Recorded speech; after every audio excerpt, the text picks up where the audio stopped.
This is a shocking news.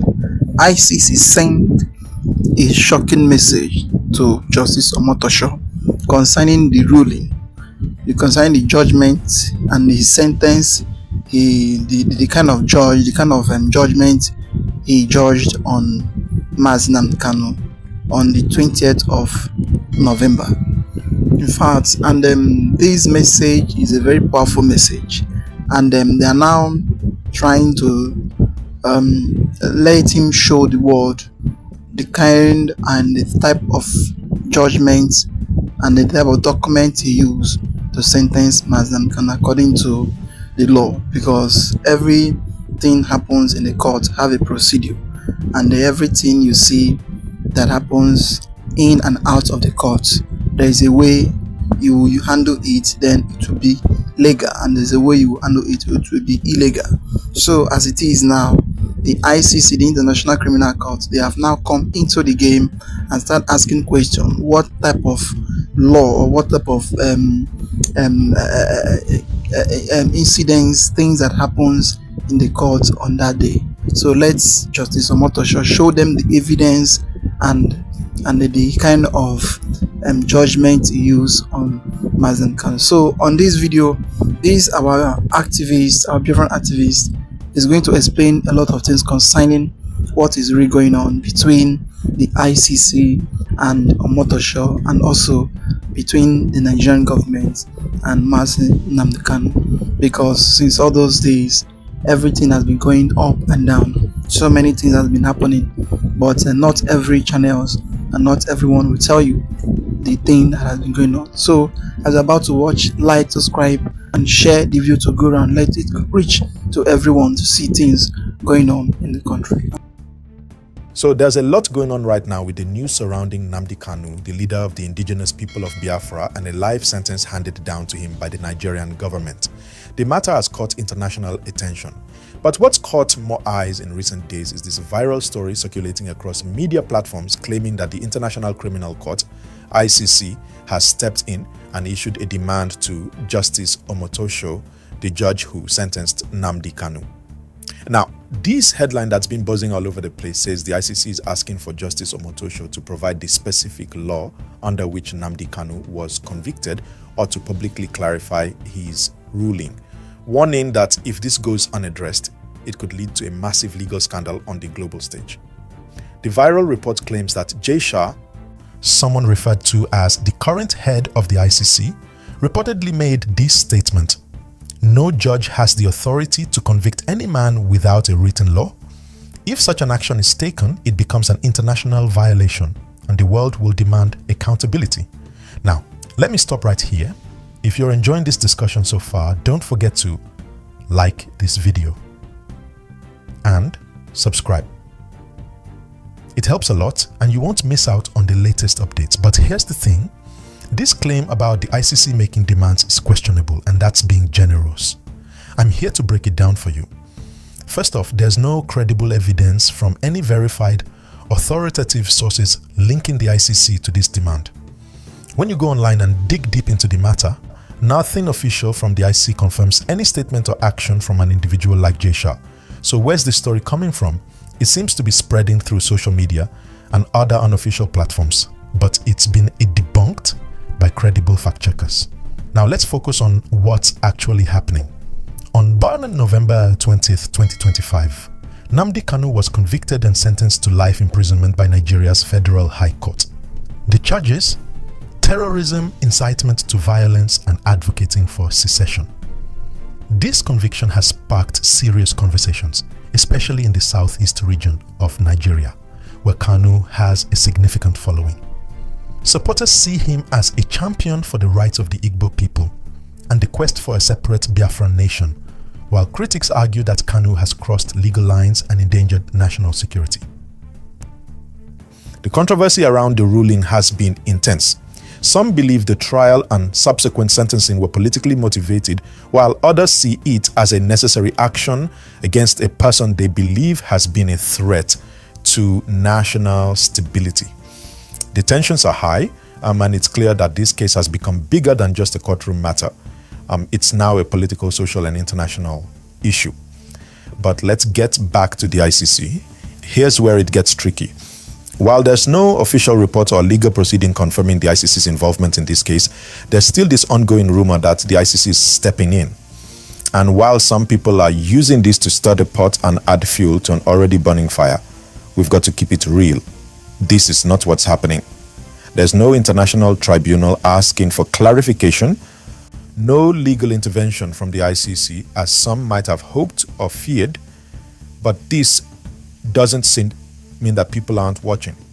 In fact, the Nigerian government is under the spotlight, and the world is looking to see how it handles this.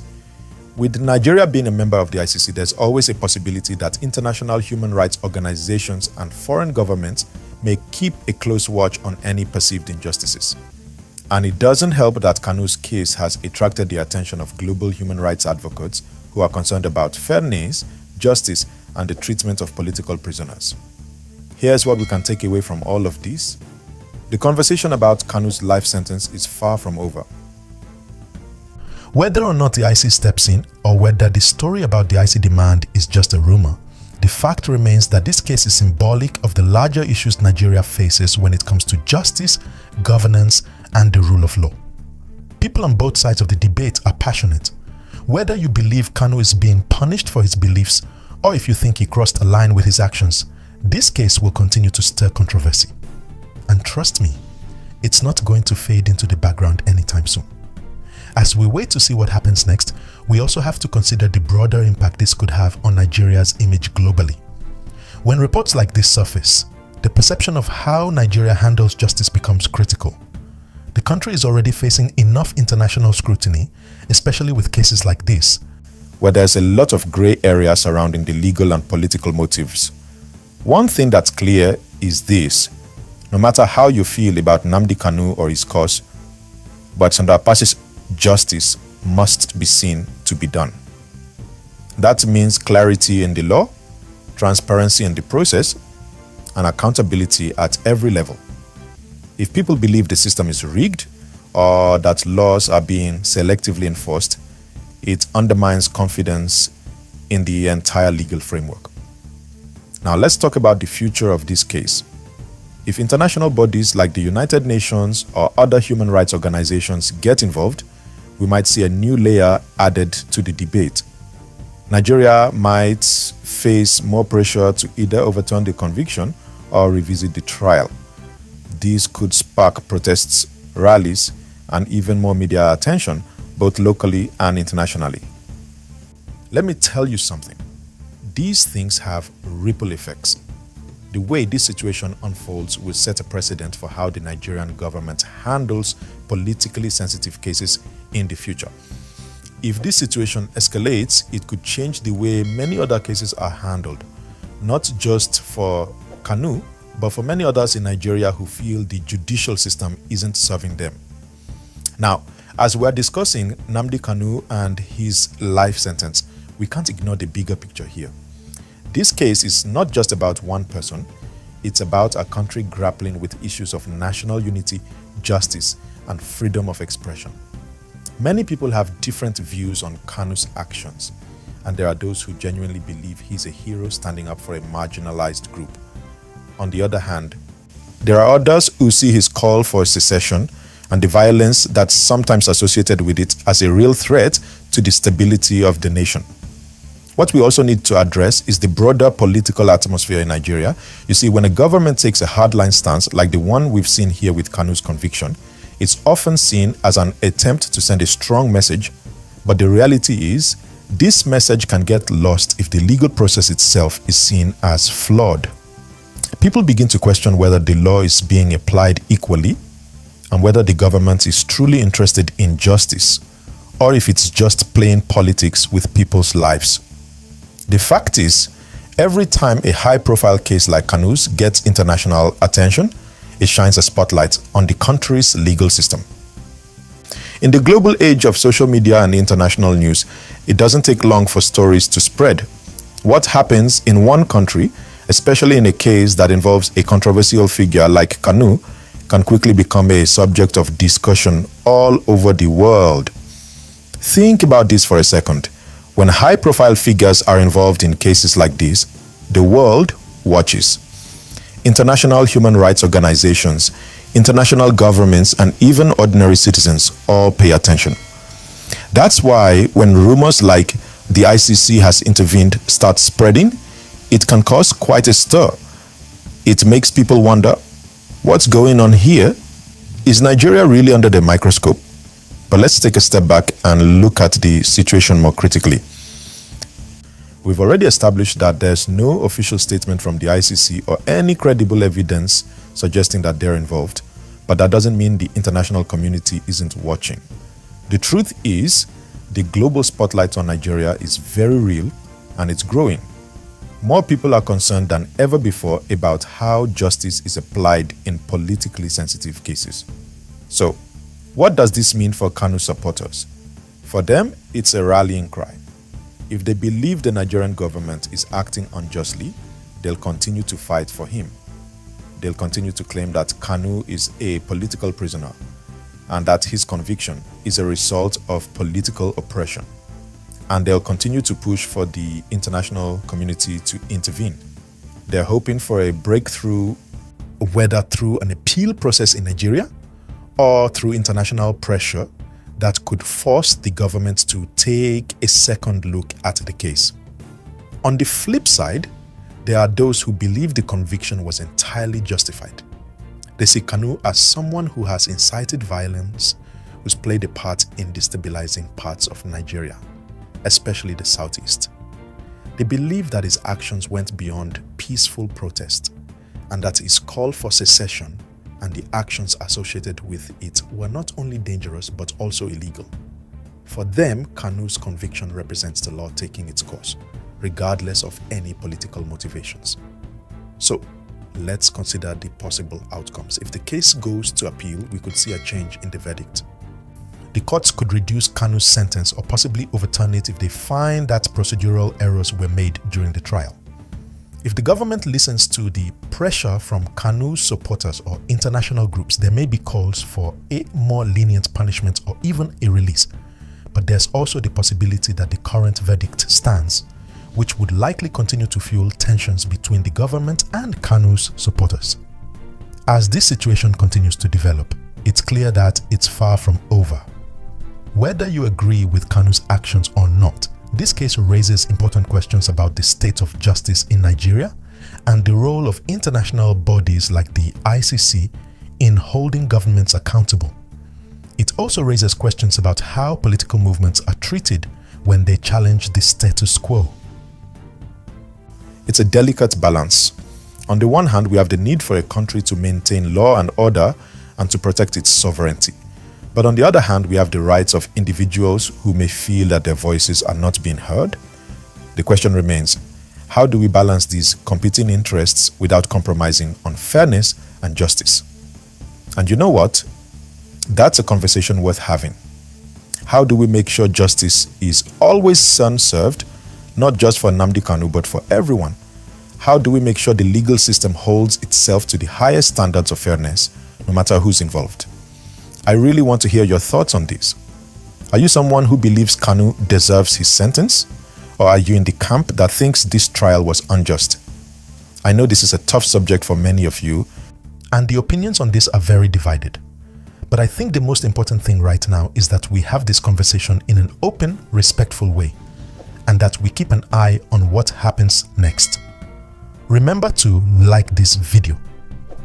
If you found the information helpful, and have subscribed to get the latest updates on this case and other important news.